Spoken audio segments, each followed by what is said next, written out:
están? Bienvenidas, bienvenidos a un nuevo capítulo de Influyentes acá en CNN Chile. Nuestro primer invitado de hoy es el destacado periodista Jon Lee Anderson, experto en temas latinoamericanos. Es corresponsal de guerra, escritor y biógrafo y trabaja hace muchos años en The New Yorker, además de haber colaborado en importantes medios del mundo. Con él hablaremos sobre la conmemoración de los 50 años del golpe de Estado en Chile, de las dictaduras de América Latina, sobre la inseguridad de los ciudadanos en esta zona y las respuestas que ha dado al respecto el régimen de Bukele. Jon Lee Anderson, bienvenido a Influyentes. Gracias, Paula. Un gusto. Jon, usted ha venido muchas veces a Chile a reportear, a cubrir, y vino ahora para esta conmemoración de los 50 años del golpe de Estado. Así es. ¿Qué es la sensación que se lleva de esta conmemoración que ha sido difícil en un clima que la expresidenta definió como tóxico? Mira, un poco de todo. Es decir, por una parte asistí a los actos oficiales en La Moneda el día 11. Llegué el día anterior, o sea que estuve al tanto de un poco del bochinche que pasaba con los anarcos, la destrucción, el vandalismo. El día siguiente, en los dos actos que presidió el presidente, uno en la Plaza de la Moneda y el otro con la senadora Isabel Allende, y el otro en la tarde con sobrevivientes y parientes de desaparecidos. Fue para mí muy conmovedor todo. Yo he escuchado toda clase de opiniones de chilenos amigos en torno a que se debía haber sido el discurso más así o asá, y entiendo que cada chileno y chilena tiene su opinión y lo han vivido de formas distintas, pero siento yo que al menos en su discurso principal el día 11, el presidente Boric quiso ser el estadista, ¿no? Dejando muy claro que estaba a favor de el esclarecimiento de los hechos de ese día y que había un crimen mayor. Es decir, uno entiende que hay interpretaciones de lo que provocó el golpe, pero la idea de algunos que entiendo que han venido como voces en alza aquí en Chile, de que el golpe era un mal necesario para parar un mal mayor, y así excusar la tortura y asesinato de más de 3.000 personas, resulta perverso. Es una argumentación perversa. Creo que el presidente Boric lo dejó claro, y en su presentación del plan de búsqueda, yo creo que fue clave, porque dejó sentado que el Estado chileno reconoce su papel en las desapariciones y los asesinatos del pasado y asume un rol ya oficial frente a esos hechos. Yo creo que ojalá ayuda a encauzar la memoria histórica chilena en torno a lo que pasó, más allá de las opiniones políticas de cada uno. De hecho el plan de búsqueda se va a dedicar a buscar a 1.100 personas que todavía sus familiares no saben qué pasó con ellas, establecer la verdad y tratar de encontrarlos, ¿no? ¿Usted cree que, Jon, que eso va a quedar como uno de los hitos más importantes de estos 50 años? Yo creo que sí. Por ejemplo, algo así no han hecho en España. Han habido intentonas y hay más de 120.000 desaparecidos en España, de los 600.000 que murieron durante la Guerra Civil y el franquismo. Y ese país que no ha hecho justicia con su propia gente en ya 80 años desde los hechos, en ya más de 80 años desde los hechos, sigue, a mi juicio, a mi punto de verlo, siendo un país habitado por fantasmas.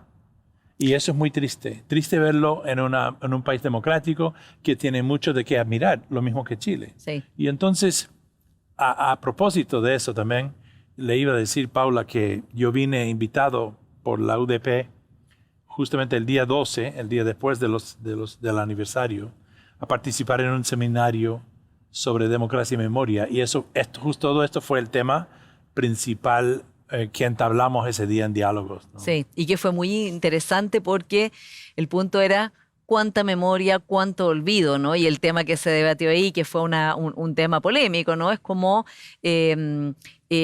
la importancia de la memoria para la construcción de la democracia, pero también cómo proyectar esto hacia el futuro, que fue uno de los ejes que el gobierno del presidente Boric quiso poner como memoria, democracia y futuro. ¿Y cuánto cuesta imaginar un futuro común cuando todavía estamos en algunos sentidos no estando de acuerdo respecto del pasado y quizás nunca nos pondremos de acuerdo o no se podrá de acuerdo todo un país respecto de lo que pasó? ¿Qué reflexión le quedó esto de memoria y olvido en el marco de lo que pasó? Y también se lo pregunto, John, porque usted ha cubierto Latinoamérica, ha sido biógrafo del Che Guevara, hizo el perfil de Pinochet, que terminó con su, digamos, encarcelación en Londres, ni más ni menos. Ha cubierto nuestro país, ha escrito sobre el presidente Boric, conoce muy bien la realidad de muchos países latinoamericanos que vivieron en un momento prácticamente todos dictadura. Para mí es uno de los temas más sensibles, es decir, a lo largo de todo este tiempo, de todo este recorrido, me he dado cuenta que la justicia lo es todo. Es decir, no puedes tener, o sea, puedes tener prosperidad, puedes tener un ingreso económico mayor del pasado, puedes tener un iPhone y un carro y una televisión, ya que televisor a colores suena como anticuado. A lo que voy es que cada década de las últimas décadas ha habido un mayor ingreso a las personas a lo que es la clase media, la clase consumidora. Pero uno puede tener todas las cosas en el mundo y no vivir en paz por si arrastras la fantasma del pasado. No lo puedes sofocar para siempre. La sociedad necesita justicia para dar el paso hacia adelante. Yo creo que hay pocos países que lo han hecho bien, en realidad. Estados Unidos tiene su pasado de esclavitud y todo el mundo lo sabe. Todavía arrastra estos problemas hasta hoy en día, de racismo, de violencia, de odios entre colores. Es un problema que pensábamos que lo teníamos vencido con el presidente Obama. Resulta que él lo que hizo era sacar más fantasmas, no por voluntad, pero por el hecho, para alguna gente, por ser el símbolo, ¿no? Por claro. ser negro en la Casa Blanca, hizo que ese racismo reflotara, resucitara. Y entonces nos vamos viendo que el trabajo que tenemos que hacer con nuestra memoria histórica, y por llamarlo algo, nuestros antecedentes del pasado, ¿no? Ni hablar del genocidio de los pueblos originarios, que pasó en todas las Américas, ¿no? Son temas sensibles. Ahora, algunos me hablaron en pro del olvido acá, de que es que hay gente que hacen utilización de este tema de desaparecidos y de las muertes, hacen utilización política. Entonces, mi respuesta es, pues claro, o sea, mira, y peor, y algunos harán hasta peor. Te van a incomodar la vida para siempre si no hagas justicia. Uno de los ponentes en la UDP hasta dijo que lo que la gente quiere es el olvido. Y yo no estoy de acuerdo. La gente no pueden querer el olvido, al menos que son drogadictos. O sea, yo sé que a los heroinómanos les gustan dormir, ¿no? Que los que les gustan la metanfetamina les gustan ir rápido. Pero yo no conozco ninguna droga que hace que la gente simplemente se olviden. Hacían en los años 60 lobotomías a la gente para que no tuviera memoria, pensando que de esa manera podrían curar gente plagados de demonios. No es así. Tienes que hacer justicia para que la gente que inclusive hacen utilización política explotan el tema de la forma que no te gusta, esclareciendo los hechos. Una vez que lo tienes esclarecido y la mayoría de los ciudadanos piensan que el Estado ha hecho justicia con su pasado,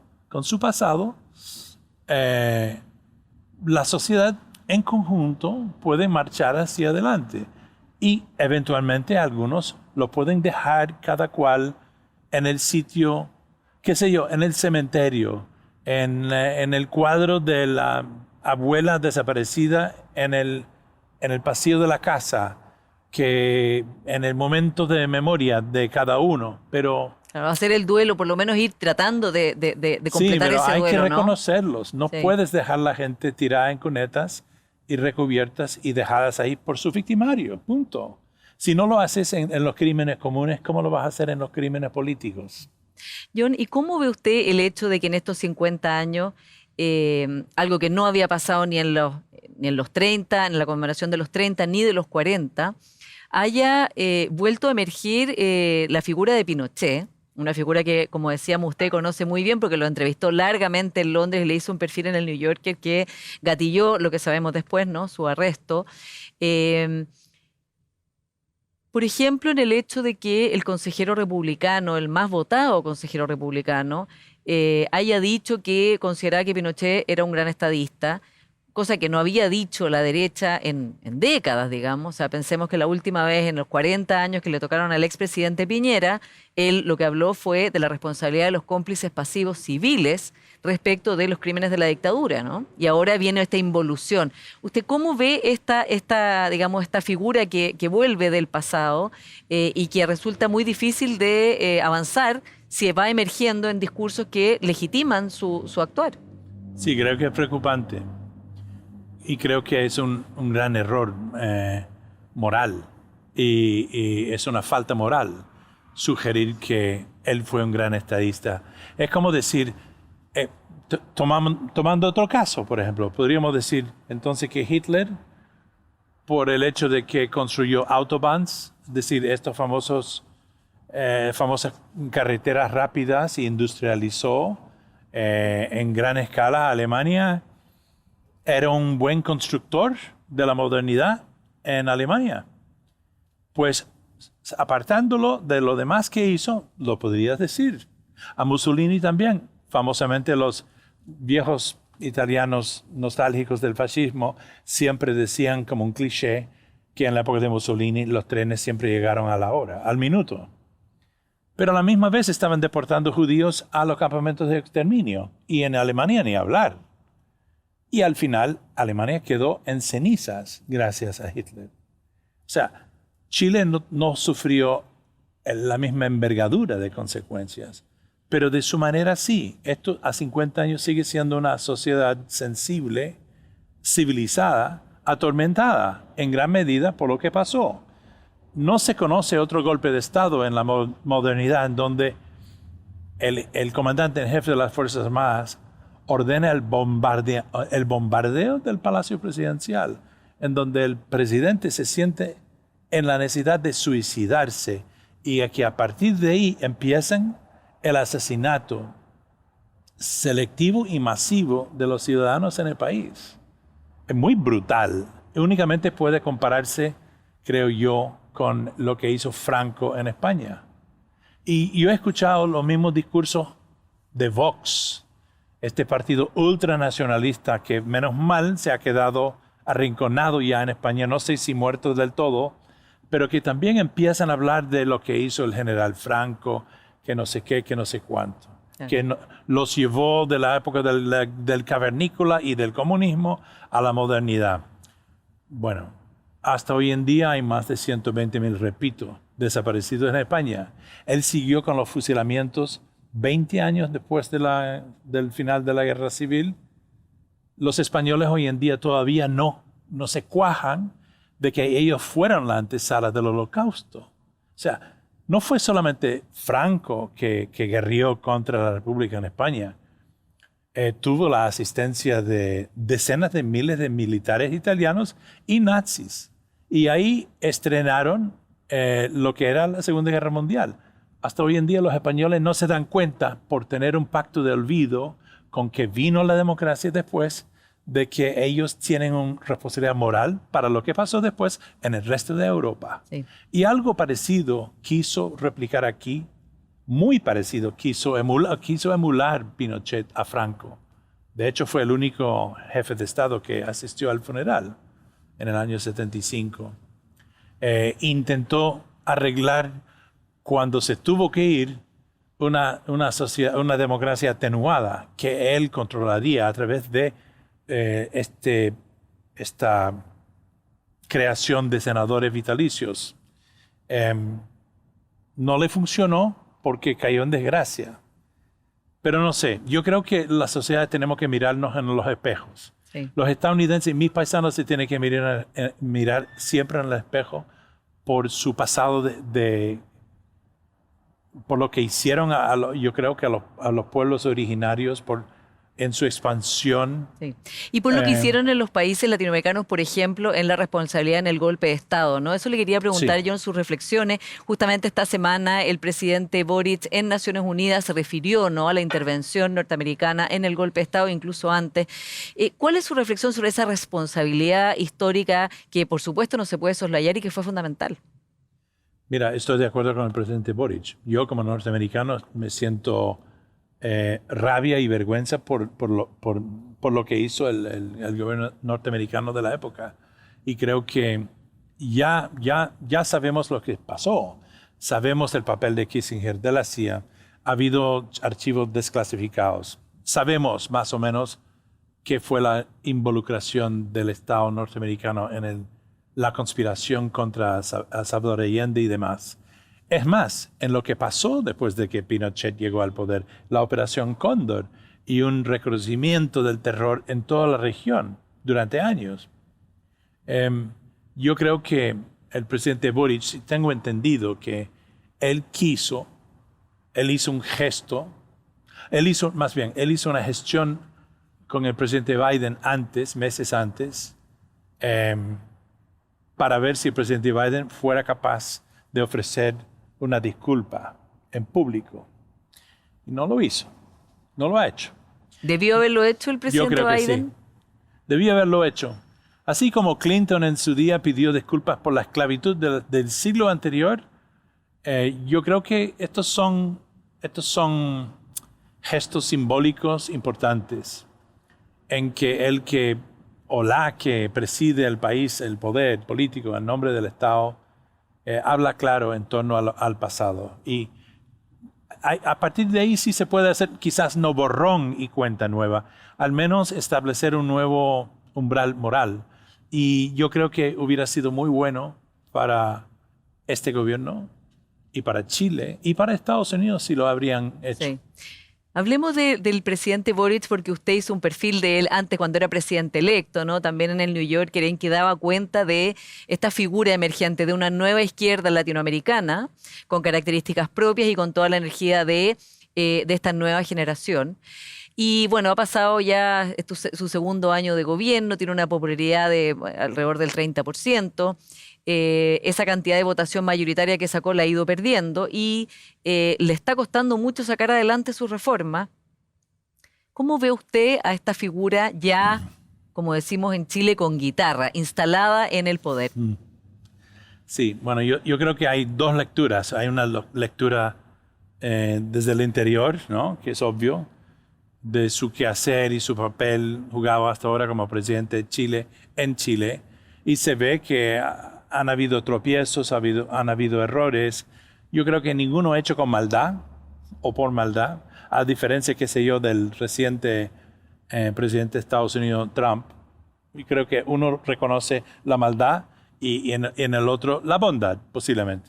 En todo caso, el gobierno es un gobierno joven, poco ha heredado una suma de problemas que fueron acumulándose en el país desde la migración, el problema de los mapuches, un problema del auge del narcotráfico, una serie de cosas que lamentablemente florecieron delante del presidente Boric en los primeros días y meses de su gobierno.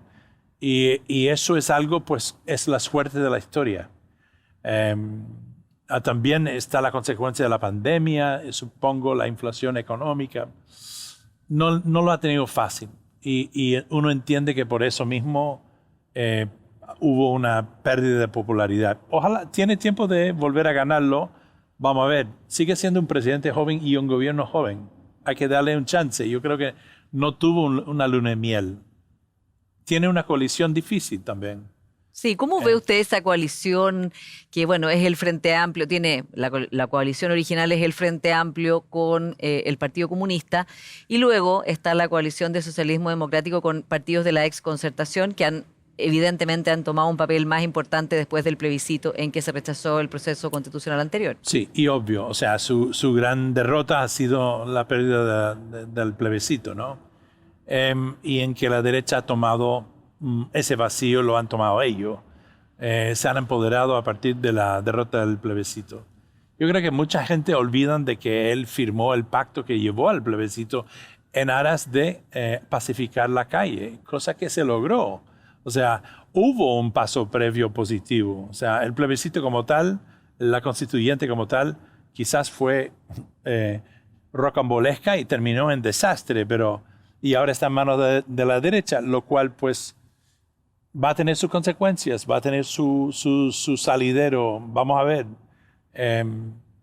Pero sí, yo veo la coalición como un poco problemático. Es decir, entiendo que la PC aquí a lo mejor tiene sus virtudes, pero también, según mi interpretación, es bastante sectaria en algunos de sus El Partido juicios. Comunista. El Partido Comunista. Pro-Moscú, en una época en que Rusia está invadiendo a Ucrania, apoya de hecho, se llevó el presidente Boric críticas por haber apoyado y haberse reunido con Zelensky en Naciones Unidas. Por eso, sí, de parte del Partido Comunista. Sí. Mira, eso es lo que iba a decir, que creo que en las esferas internacionales, el presidente Boric es un tipo interesante. Es un joven de izquierda, es de izquierda, quizás no tan de izquierda como el Partido Comunista quisiera. O sea, es decir, no va a afilarse ciegamente al lado de Maduro y Daniel Ortega en aras de la solidaridad internacional. ¿Qué va? Estos tíos no sé si son de izquierda ya, pero él sí lo es. Pero es también quiere ser estadista en su presidencia y no tiene pelos en la lengua para criticar donde cree que hay que criticar. Y si un régimen o gobierno fraternal, otrora fraternal, es de izquierda, se dice ser de izquierda y está violando los derechos humanos, como por ejemplo el de Nicaragua, lo ha dicho, me acuerdo que en la reunión del Iberoamericana en marzo, abril, mayo, en Dominicana fue el único presidente en criticar a Ortega. Sí. Y ha ganado la enemistad de Ortega por aquello. Pero creo que es muy importante que yo desde hace rato he estado diciendo que los de izquierda tienen que mirarse en el espejo. Por algo no hay revolución ya, ¿no? Los oprimidos de ayer que subían a la montaña empuñando un fusil, hoy en día entran en las pandillas. Entonces, la izquierda ha perdido en la izquierda dogmática, que se ha afilado como... Siguen diciendo que son los revolucionarios de ayer y no lo son. Tienen que encontrar o sea, tienen que ser más pragmáticos, tienen que encontrar formas más democráticas de gobernar y creo que en el fondo esto es lo que estamos viendo con el gobierno de Boric. Sí. En alianza hasta cierto punto con el de Petro en Colombia, que resulta ser un tipo mayor que él, pero más pragmático que los otros, también criticón, donde hay que criticar, no es un tipo perfecto ni mucho menos, y Lula también, un viejo sabio de la política, también de izquierdas, y sin duda el líder político de izquierdas y el líder latinoamericano por excelencia, con más potencia en el mapa mundial, ¿no? Sí. Yo se nos queda un minuto. Ya. Latinoamérica se va a buquelizar con la figura del presidente salvadoreño, que es el más popular del continente y que va creando, desgraciadamente, escuela en su camino hacia el combate del crimen organizado, la delincuencia, sin respetar el Estado de Derecho. Vamos a ver, hay muchos que lo quieren emular. Pregunto yo, ¿para cuánto tiempo puedes dejar 100,000 hombres en la cárcel? Durmiendo no en colchones, sino en el suelo y tratados como perros, o sea, alimentándolos mal, tratándolos como una especie de carne de cañón. Es dudoso. Es decir, ha limpiado la calle de forma temporal ahora y eso es muy atractivo para otros gobiernos en países que, obvio, tienen problemas de inseguridad muy alta. Pero, ¿cuál es el plan a largo plazo? Eso es lo que no tiene nada claro Bukele. No tiene una respuesta para eso. Entonces, ojo con el plan Bukele. Porque, por un lado, vas a fumar los derechos humanos de la gente y los valores cívicos en aras de tener las calles sin carteristas o gángsteres. Bien. Ajá. ¿Y de aquí a 10 años qué? Estos tipos todavía van a estar en la cárcel. Tú vas a estar en el poder. Y ahí veremos entonces qué pasa con este fenómeno que se ha transformado Bukele con todas las dificultades que plantea John Lee Anderson. Muchas gracias por esta conversación. Paula, gracias a ti. Y antes de irnos a una pausa, les cuento que nuestro siguiente invitado es el gobernador de Valparaíso, Rodrigo Mundaca, quien antes fue vocero de Modatima. Con él conversaremos sobre la gestión del gobierno, las últimas votaciones en el proceso constitucional y el socavón que se ha generado en la zona dunar de Concón, que mantiene en peligro a varios edificios.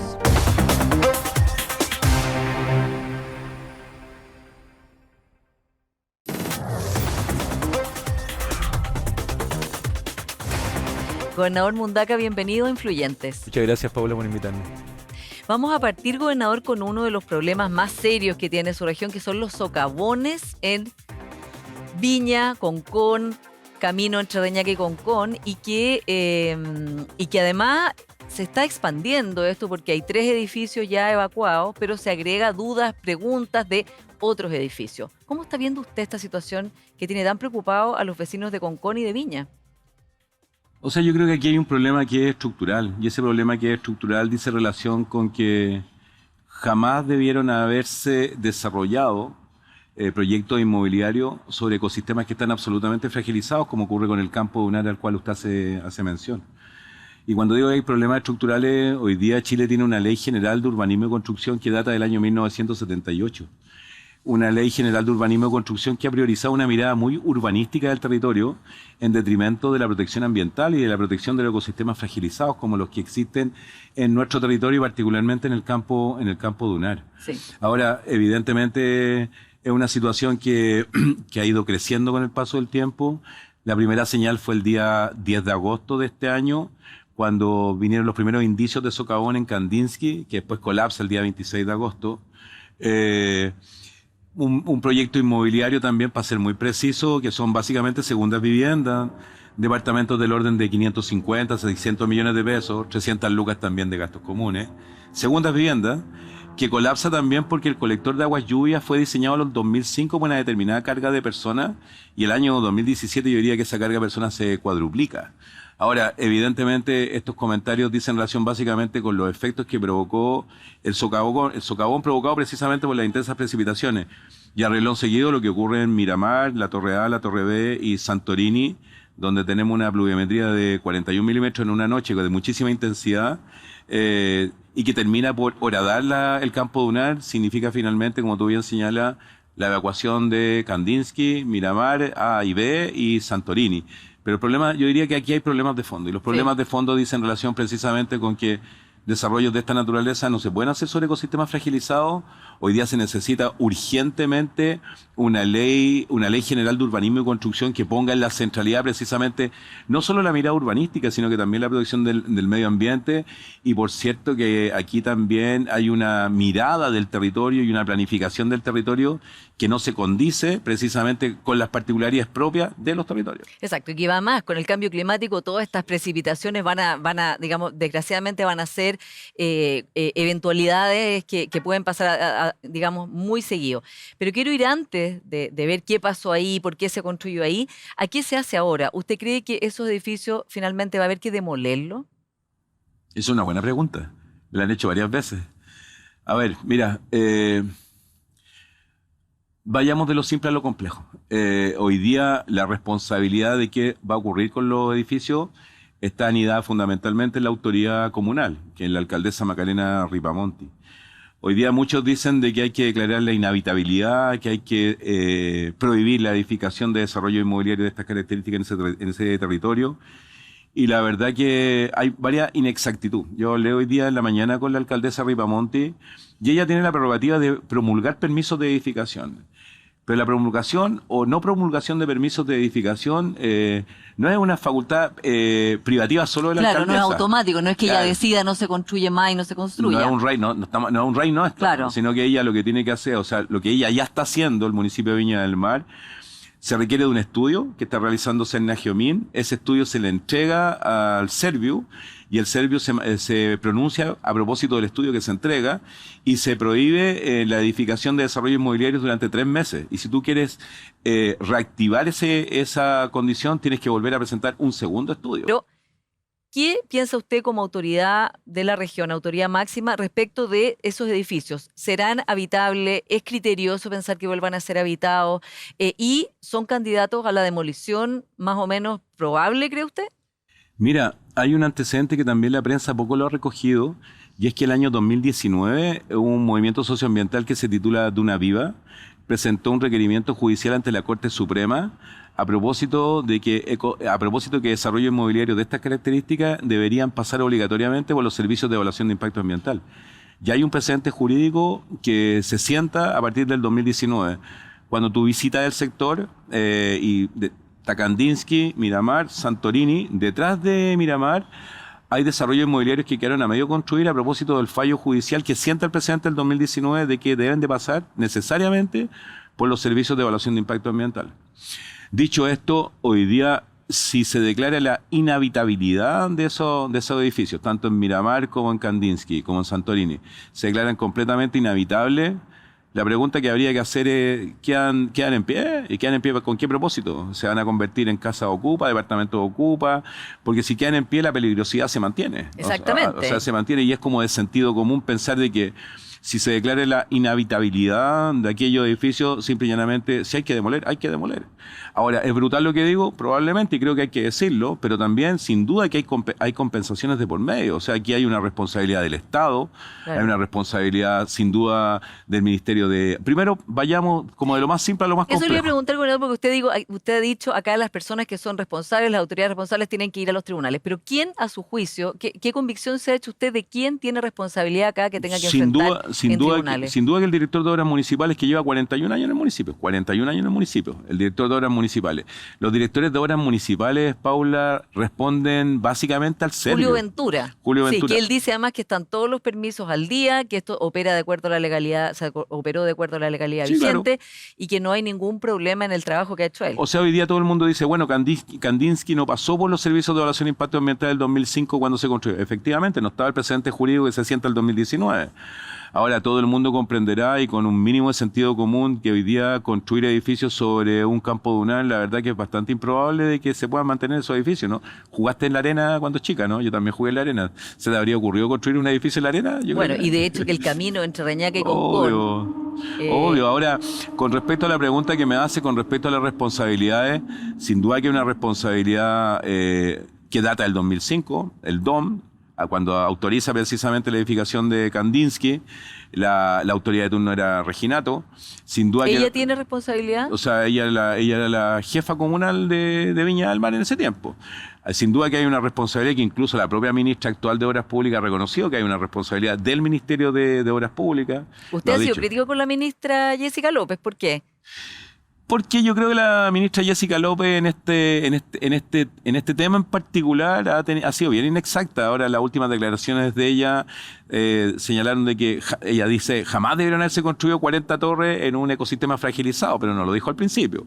Al principio dijo de que, bueno, que esto es una responsabilidad del MOB, que se están haciendo las fundaciones, que se estaba trabajando para restituir, etcétera. Pero creo que ha sido bastante inexacta. Creo que ha sido tímida, por decirlo de manera muy suave, precisamente en asumir la responsabilidad del Estado con respecto a esto. Ha sido tímida, por decirlo de forma muy, muy suave. ¿Usted cree que el Estado tendría que, no sé, digamos, compensar a las familias en el caso de que se declare inhabitabilidad y además la demolición, como dice usted? O sea, pero Paula, a ver, pongamos la pelota al piso, como se dice en el argot futbolero. Estamos hablando en el caso de Kandinsky de departamentos sobre 550 millones de pesos, gastos comunes de más de 300 mil pesos, segundas viviendas básicamente. Miramar A y B, el 70% de la torre Miramar A y B son primeras viviendas. Santorini son segundas viviendas, departamentos de más de 700, 800 millones de pesos. Gastos comunes que un mortal es bien difícil que pague gastos comunes de 500 lucas. Ahora, ¿usted cree que por esos gastos comunes o ese costo no tienen derecho a que el Estado se haga cargo de que finalmente les permitió que compraran algo que después se podría declarar inhabitable o que desde luego ya no están usando? O sea, yo creo que la causa del socavón y la alarma pública que generó, bueno, esta situación ya tiene causa, ya las dije las causas. Hay causas que son estructurales, causas que son de sentido común, que no se respetaron, etcétera. Y por cierto que hay responsabilidades públicas, pero también hay responsabilidades privadas, pues, porque también las constructoras tampoco pueden hacerse los giles o los locos como que no tengo ninguna responsabilidad. Hay responsabilidad. Claro, ahora lo que dicen es que ellos operaron de acuerdo, pidieron los permisos, les concedieron los permisos, digo, más allá de que lo que hablábamos antes, que es lo que significa construir en una duna, ¿no? Que es un, digamos, es un ecosistema frágil de Absoluto, por sí, y donde no había habido nunca nada, digamos, hasta que se empezó a construir de una manera que además fue bastante intensa, ¿no? Pero además esto es un reflejo inequívoco, Paula, del extractivismo inmobiliario. O sea, esto no es un problema solamente de la región de Valparaíso, esto es un problema que se extiende a lo largo de todo el país. Ahora, pero si la ley les permite, digo, sí, digamos, ¿dónde queda acá el rol de los privados en el sentido de que están cumpliendo con la legislación vigente, están cumpliendo con los permisos, se les dan los permisos para hacerlo? Más allá de que, como usted dice, bueno, éticamente, cómo se construye un lugar así, se está cumpliendo con la ley. Las personas, a su vez, reciben un departamento que tiene todos los papeles en regla y después pasa esto. ¿Dónde queda acá, digamos, el Estado de Derecho, que debiera proteger a las personas, o sea, por ejemplo, de esto? yo creo que han fallado muchas cosas y creo que probablemente una de las cosas que más ha fallado tiene que ver con las regulaciones y tiene que ver con la regulación urbanística. Por eso al inicio te planteé señalando de que aquí hay un problema que es estructural. Y ese problema que es estructural nadie se quiere hacer cargo y que hay que reformular una nueva ley general de urbanismo y construcción que data del año 1978. Claro, o sea, bastante desactualizada. Para ser muy preciso en este canal, se formuló en dictadura. Y esta mirada es una mirada muy urbanística que no tiene una mirada que coloca en la centralidad también la protección del medio ambiente. Entonces, evidentemente, además, en un escenario de cambio climático, en un escenario de fragilidad ecosistémica, parece sentido común de que esa ley hoy día sea motivo de discusión inmediata para que no nos sigan ocurriendo situaciones de esta naturaleza. Sí, ahora, el municipio de Viña debiera parar la construcción de nuevo. Usted dice, no es tan fácil, pero se supone que, según este estudio de Atisba, quedarían todavía la posibilidad de construir 1000 departamentos más y que estaría construido un 83% del campo dunar permitido, ¿no? Porque una otra parte es santuario de la naturaleza. ¿Se debiera parar inmediatamente la posibilidad de seguir construyendo o no? Yo recurrí a la fuente que me parece que es más confiable. Ya. Y lo digo así en estos términos, que es la alcaldesa Macarena Ripamonti. Hablé con ella en la mañana. Ya. ¿Y estas cifras no son correctas? No. Ella dice que estas cifras son cifras que están abultadas, que no son más de 1000 departamentos los que se pueden construir, quedan 2 paños pequeños. Y ya te señalé que ellos hoy día están trabajando intensamente. Ella se puede pronunciar para impedir promulgar nuevos permisos de edificación. Ella lo puede hacer en este minuto. Y lo están haciendo. Hoy día Sennagemin está trabajando intensamente en un estudio que le tienen que entregar al MIMBU y el mismo se tiene que pronunciar precisamente sobre la necesidad de no seguir construyendo sobre ese ecosistema y están trabajando. Macarena Ripamonti hoy día me decía, hemos estado juntos muchas veces a propósito de este tema y de otros temas, me decía, ella desde un primer minuto, cuando ocurrió el socavón el día 26 de agosto del año en curso, pensó en prohibir cualquier permiso de edificación en ese ecosistema fragilizado y ellos están trabajando intensamente por eso. Claro, y como comentábamos, no era tan fácil como llegar y dar una orden y que eso se parara. Por eso lo que dice Atisba y lo que dice Poduje a propósito del estudio es que basta solamente la prerrogativa de la alcaldesa decir, sabe que aquí no se sigue construyendo, no están así. O sea, hay una serie de normativas que precisamente a ella le permiten impedir o prohibir la promulgación de nuevos permisos, pero hay que hacer todos los estudios, hay que entregar los estudios al mismo. Esto está anidado también en el artículo 117 de la Ley Orgánica de Urbanismo y Construcción, pero no es tan inmediato hoy día, claro. No es tan inmediato. Oiga, gobernador, eso nos lleva a un tema que quería plantearle, que es justamente la diferencia entre... Son puros temas difíciles los que usted me plantea. Bueno, pero si así es ser gobernador, pues temas difíciles. ¿Qué es la diferencia entre ser activista, trabajar en movimiento ciudadano y ser autoridad, en que las cosas no son automáticas? No es que uno diga, ya, vamos a cambiar esto y se cambie. ¿Cómo ha sido para usted el cambio de ser un activista tan reconocido, bueno, de moda tima además, a estar en este lugar en el cual me imagino que así como la alcaldesa Ripamonti dice, bueno, no es como que yo llego y doy una orden y se cumple esto, en el caso de los gobernadores tampoco es así? Bueno, a mí en el caso de los alcaldes tienen 6, 8, 10 concejales. Yo me toca trabajar con 28 consejeros regionales, 28, y no necesariamente de mi sector. Por tanto, yo creo que, a propósito de tu pregunta, he hecho un ejercicio grande de tolerancia al frente del gobierno regional durante estos 2 años y medio. Ha sido una etapa de mi vida bien desafiante y fue el resultado también de cuando entramos en pandemia y nos fuimos todos para adentro, incluyendo todos los militantes de nuestra organización, venía el proceso constituyente, venía la posibilidad de elegir democráticamente a los gobernadores regionales. Y un compañero dice, ¿cuánto tiempo más vamos a permanecer en las galerías del estadio gritando árbitros saqueros sin entrar en la cancha a disputar el partido? Y esa metáfora se transformó prácticamente en el ethos de nuestra organización y dijimos, bueno. ¿Y ha sido difícil jugar el partido? ¿Qué ha sido lo más difícil? Yo creo que lo que ha sido más difícil es el no comprender la importancia que tiene el proceso de descentralización en Chile. Yo creo que yo trabajé intensamente por el éxito de este gobierno, pero creo que el gobierno se ha farreado la posibilidad de profundizar el proceso de descentralización y por ende el poder trabajar denodadamente porque seamos en nuestros territorios quienes definamos el derrotero de nuestra propia vida. ¿Por qué dice que el gobierno se lo ha farreado? ¿Qué debió haber hecho este gobierno, que además es su gobierno porque usted es frente amplista, digamos independiente, pero por el Frente Amplio? ¿Quién no ha hecho su gobierno para la descentralización? Yo creo que la descentralización tiene un raconto que es bien histórico. Las regiones se crearon en 74 en dictadura. En 93 se crearon los gobiernos regionales. El 2014 se escogieron por primera vez democráticamente a las y los consejeros regionales y el 2018 se habilita la posibilidad de escogernos democráticamente a nosotros, cuestión que ocurre el 15 y 16 de mayo del 2021. La descentralización en lo administrativo, en lo político y en lo fiscal sigue siendo un anhelo. Te explico. Mira, en materia de descentralización administrativa, el municipio más modesto de nuestra región son 38 comunas, 2 territorios insulares, somos la región más importante del país después de la región metropolitana. El municipio más modesto en nuestra región, entre funcionarios municipales y de distintas corporaciones, tiene 500 trabajadores. ¿Sabes tú cuántos trabajadores tiene el gobierno regional que me toca liderar? 157 trabajadores. No tenemos ley de planta. Si yo quisiera contratar 35 trabajadores más, tengo que pedirle a la dirección de presupuesto que me permita contratar 35 trabajadores más. En materia de descentralización política, la promesa de terminar con la figura de la delegación regional presidencial sigue siendo una promesa porque el proyecto de ley que se mandó al Congreso es pésimo, es malo, y todos los gobernadores lo rechazamos. Ya, y cuando usted habla con sus interlocutores en el gobierno, que me imagino que los tiene, ¿qué es lo que le dicen de todos estos reclamos que usted está haciendo? O sea, mis reclamos dicen relación básicamente con que protagonizo el rol. Soy un tipo que estoy trabajando 24/7 al frente de la descentralización en nuestra región y en materia de descentralización política, administrativa y fiscal hoy día sigue siendo la descentralización un anhelo. Este año, en enero de este año, hubo cambio de mando en Aguarechi, que es la Asociación Nacional de Gobernadores Regionales de Chile, y salió el Pato Vallespín, que es el gobernador regional de Los Lagos, y asumió Ricardo Díaz, el gobernador de Antofagasta. Ojo, a mí me toca asumir la presidencia de Aguarechi el próximo año. Yo voy a ser presidente de Aguarechi el año 2024. No sé si eso al gobierno le va a gustar, pero bueno, soy el presidente de Aguarechi el próximo año. Oiga, pero es su gobierno. Pero lo que pasa es que ya no es tan su gobierno. Es mi gobierno, yo trabajé por este gobierno, pero sin duda que tenemos una dosis alta, no solo de incertidumbre en materia de descentralización, sino también una suerte de desamor con el gobierno por la conducta que ha habido. ¿Por qué? Me explico. En enero de este año hubo el traspaso de mando y firmamos un compromiso con el gobierno para avanzar en ciertas materias que para nosotros eran fundamentales. Primero, gabinete integrado. ¿Qué significa esto? Los gobiernos regionales y la descentralización, Paula, le puede cambiar la vida a las personas. Pero los gabinetes integrados significa colegiar la mirada del gobierno central con los gobiernos regionales. Yo, por ejemplo, todavía no conozco a la ministra del Trabajo, por decirte algo. Por poner un ejemplo, a la ministra de Salud la vine a conocer hace menos de un mes. Gabinete integrado. No se ha cumplido.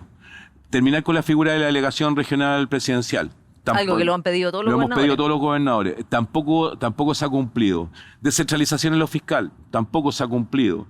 Entonces, evidente... ¿Y eso porque tienen otras prioridades o no están de acuerdo con esa agenda? O sea, yo creo además que indistintamente del signo del gobierno, sea de derecha, de centro, sea de centro izquierda o de izquierda, lo que tiene que entender la población es que la descentralización significa ceder poder. Y a ningún gobierno le interesa ceder poder. Incluso aunque haya sido la plataforma con que hizo campaña. Incluso aunque haya sido la plataforma con que se hizo campaña. Muchas veces cuando decimos necesitamos gabinete integrado, necesitamos descentralización en lo administrativo, en lo político y fiscal, necesitamos que hoy día se comprenda la importancia de las competencias asimétricas, cuestión que tampoco se ha cumplido. Mira, ¿qué significa una competencia asimétrica? Solicitar competencias asimétricas significa que el Comité Interministerial de Ministros para la Descentralización, bien enredada, una entelequia esta cuestión, tiene que pronunciarse sobre la petición de competencias asimétricas. En el caso nuestro ya han pasado más de un año y nosotros solicitamos en materia de competencia asimétrica, competencia en materia de fijación de tarifa y plan de obra con la sanitaria, que para nosotros es un tema central a propósito de los conflictos de agua que tenemos en la región. Hasta ahora todavía no nos contesta. ¿Y quién se tiene que pronunciar sobre la materia? Curiosamente, la ministra de Obras Públicas tiene que opinar sobre la materia. Con que usted no está muy buena amiga últimamente. La verdad que no me interesa, no me interesa. Yo sé, en este tema nosotros trabajamos por el bien común y si la ministra trabaja por el bien común, bienvenido sea. Sí. Pero no soy amigo de la ministra ni me interesa ser amigo de la ministra. Gobernador, ¿y usted cómo ve al gobierno? Porque estaba leyendo sus declaraciones y usted dijo el gobierno, ya el Frente Amplismo hipotecó, digamos, su destino, digamos, porque tuvo que hipotecarlo en la segunda vuelta para efectos de lograr el voto de centro-izquierda, me imagino. ¿Ha seguido hipotecando su destino el Frente Amplio? Yo creo que lo que a mí corresponde, estoy al frente de un proceso que es extraordinariamente importante para nuestras regiones hoy día. Por ahí un periódico dijo Mundaca el guardián de Letos, y hablaron de que yo era el guardián de Letos frente amplista, y la verdad es que no tengo ningún propósito y no tengo ninguna pretensión de ser el guardián de Letos. Había un programa de gobierno y ese programa de gobierno decía básicamente con restituir derechos en materia de educación, en materia de salud, en materia de vivienda. Sin duda que hay hechos políticos que han marcado el derrotero del programa, y estoy pensando en el proceso constituyente, no lo puedo soslayar. Eso le iba a preguntar también, porque la cantidad de derechos ambientales que traía en términos de descentralización, de derechos de agua, pero la verdad es que se rechazó por una amplísima mayoría. Y ahora el único inciso o norma que había de medio ambiente, de cambio climático, se sacó, con lo cual no hay digamos, todavía queda, pero no es muy auspicioso en esa materia. Pero además por pedirlo, pero por pedir todo, ¿finalmente se va a quedar sin nada? O sea, yo creo que además con este proceso que está en marcha hoy día va a ser peor, porque este proceso que está en marcha, las normas que se están discutiendo es seguir concesionando playas, seguir concesionando ríos. Hay una autocrítica del grupo, del etos frente amplista quizá, o de los movimientos sociales, de que se pidió tanto que al final el resultado va a ser quedar sin nada. Yo creo que las causas del 4 de septiembre del 2022 y el resultado del 4 de septiembre del 2022 son multifactoriales. Tienen que ver ¿Pero hay autocrítica o no? Sí, yo creo que hay autocrítica. Yo creo que hoy día la autocrítica dice relación con la forma en la cual se encaró el proceso constituyente. Hay muchos que señalan... ¿Hubo maximalismo? Yo creo que hubo maximalismo. Mira, a mí me tocó el año pasado, y lo voy a decir aquí, lo voy a contar en cámara. Me tocó el año pasado, fines del año pasado, visitar Uruguay, y estuve con Mujica en su casa. Me invitó a su chacra, íbamos 20 minutos, ya creo que conversamos como 3 horas, es re entretenido y somos agrónomos los dos, así que teníamos mucho tema en común. Y me acuerdo que en algún minuto Mujica, porque a este gobierno le gusta Mujica, a mucha gente le gusta Mujica, dice, el problema de ustedes es que ustedes hicieron una lista de supermercados. Demasiadas cosas. Claro, entonces hicieron una lista de supermercados y no comprendieron de que había que focalizar en la demanda constitucional en 5 o 6 temas que eran los temas más relevantes. Salud, educación, vivienda, bienes naturales comunes, trabajo, empleo, reactivación económica. Ahora, cuestiones que no necesariamente todas se pueden constitucionalizar, pero cuando me planteó aquello yo me quedé pensando, dije, sí, probablemente pecamos de maximalismo. Nosotros también tenemos que asumir nuestra responsabilidad. Nosotros como Modatima tuvimos 8 constituyentes. Sí, eso le iba a decir, tuvieron 8, o sea, un poder, digamos, fue una bancada más grande que muchos partidos políticos. Fuimos el movimiento social que tuvo la mayor cantidad de constituyentes. Estamos muy orgullosas de nuestras compañeras que trabajaron en el proceso constituyente, 7 mujeres y un hombre. Nosotros somos los autores del Estatuto del Agua, los que sostuvimos también declarar la naturaleza como sujeto de derecho. Claro, pero orgulloso del trabajo, pero no del resultado, me imagino. Sin duda, no, si el resultado que esperábamos no era el resultado que se obtuvo finalmente, no. Trabajamos por otro resultado. Y creo que también no hay que soslayar el rol de la derecha. O sea, el trabajo de zapa que hizo la derecha para erosionar, para restarle credibilidad al proceso, probablemente hoy día lo están viviendo y lo están viviendo en contra, porque hoy día efectivamente también la derecha y particularmente el Partido Republicano también está actuando con el mismo maximalismo que nos imputaron a nosotros a propósito del proceso anterior. Sí. Va a ser muy preciso porque además no hay que olvidar que hoy día intentan constitucionalizar la AFP, intentan constitucionalizar la ISAPRE, intentan hoy día... las contribuciones. El tema de las contribuciones, hoy día los temas que están planteando hoy día, créeme que atentan contra derechos que son esenciales. Hoy día el tema de las concesiones de las playas, de los ríos, o sea, da cuenta efectivamente que el modelo de apropiación privada de los bienes naturales comunes intentan mantenerlo y profundizarlo. Bueno, y esto hay que decirlo. Sí, se nos acaba el tiempo, pero así como va esto, se nos pasa rápido los 25 minutos, así como va esto, ¿usted va en contra de este proyecto constitucional o va a quedar a la espera de ver y no va a tirar la toalla todavía, como dijo la presidenta Bachelet, o ya la tiró? Yo fui muy crítico del mecanismo, de la comisión experta. fui muy crítico de las bases constitucionales donde la propiedad privada pareciera ser propiedad sacrosanta, nadie la puede tocar. Y en eso caen todos los bienes naturales comunes. Chile es el único país del mundo que tiene privatizadas sus fuentes de agua y la gestión, y eso se ha mantenido inalterable. Hoy día lo que se está discutiendo en el proceso constituyente atenta contra derechos que son esenciales, que son básicos. Constitucionalizar el sistema de administración de fondos de pensiones que ha significado la pobreza de miles de pensionados.